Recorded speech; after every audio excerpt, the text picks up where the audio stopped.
The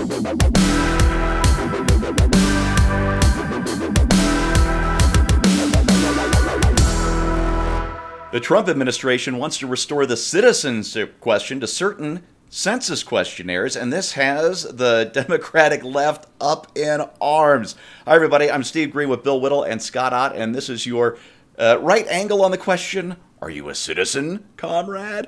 And what this means for the future of the census and American politics in the year 2020 and beyond. Listen, gents, I originally saw this really dry write-up at a straight news source, but I had to go to Mother Jones to get the full sense of hysteria brewing over the simple idea of putting in a question of, are you an American citizen, in about 1 out of 38. So not a huge number. 1 out of 38 census forms that'll be going out in 2020. All right, so going to Mother Jones, they're all concerned because the Trump administration is using this idea for fundraising. Ooh, it's evil.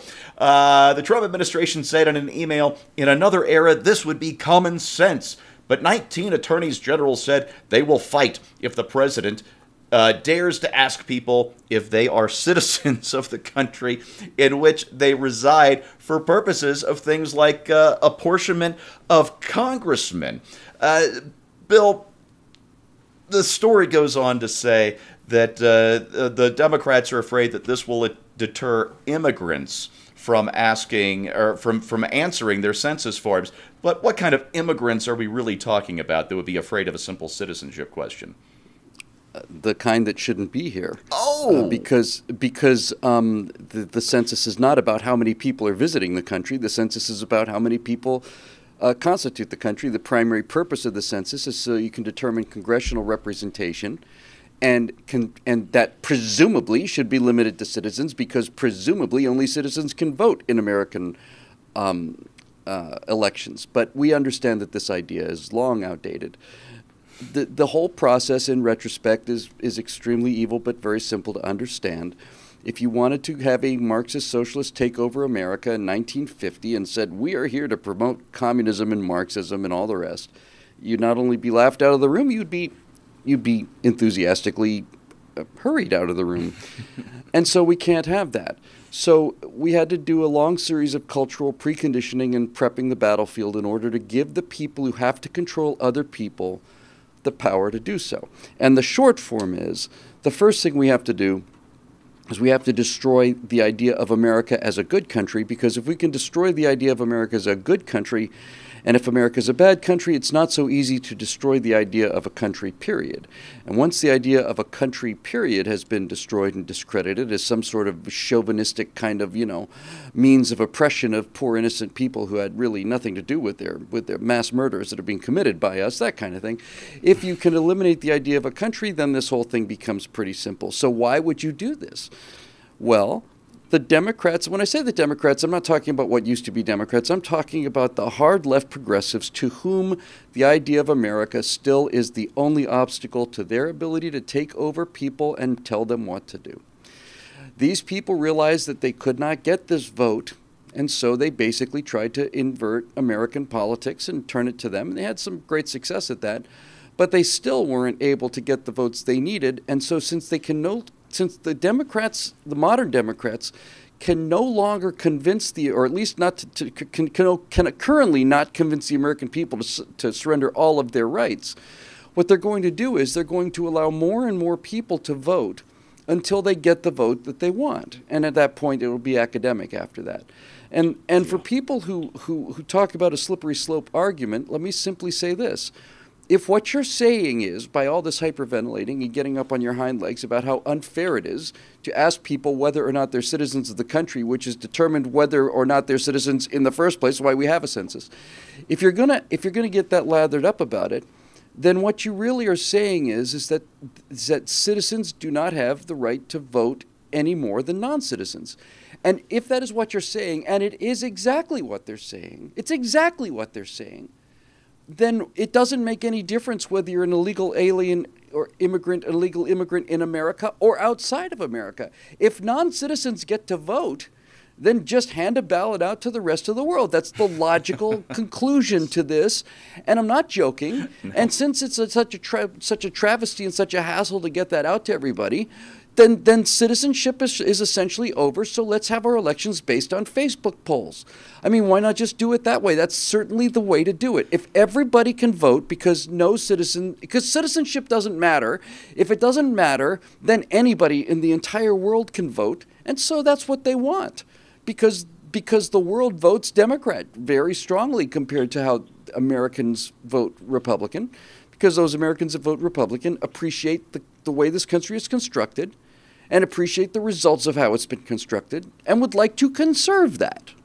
Bill, when I was laughing, it's not because I thought you were joking. It's because I was either laugh or cry, and I choose not to weep even manly tears on the air unless I absolutely have to. Better man than I am. Scott, the story goes on to say that Vanita Gupta, I hope I'm pronouncing that correctly, a former head of the Justice Department's Civil Rights Division, tweeted that the email by the Trump campaign was, quote, direct evidence of the political agenda behind the Justice Department's request that the census ask for a citizenship status. And it is.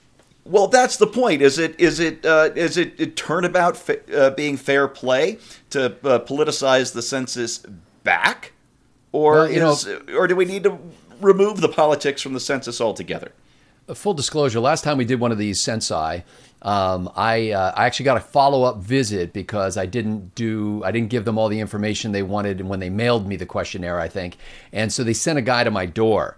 And that poor guy, I feel sorry for him because I know, he's just working for minimum wage or whatever. You gave him a lecture, didn't you? He didn't come to be lectured or quizzed. But in any case, what I basically told the guy at my door was, this is not the Gallup organization.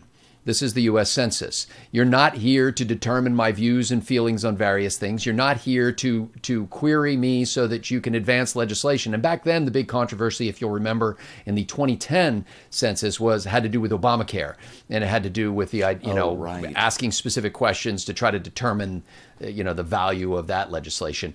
And so I basically refused to answer any question that wasn't directly relevant. Bill is exactly right. Constitutionally, gentlemen, you have a census so you can determine apportionment of representatives, and that is it.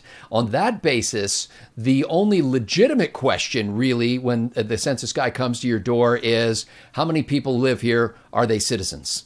There are 6 U.S. citizens in this household. So really, that's all we need to know. And frankly, I don't want to waste money or people's time. Think of the productivity suck of the U.S. Census has become. Let the polling organizations make their money by asking about our feelings about various things and stuff like that. The only legitimate question is to determine who is eligible to vote. And as Bill pointed out, if there's no such thing as eligibility to vote, then there's no need to vote.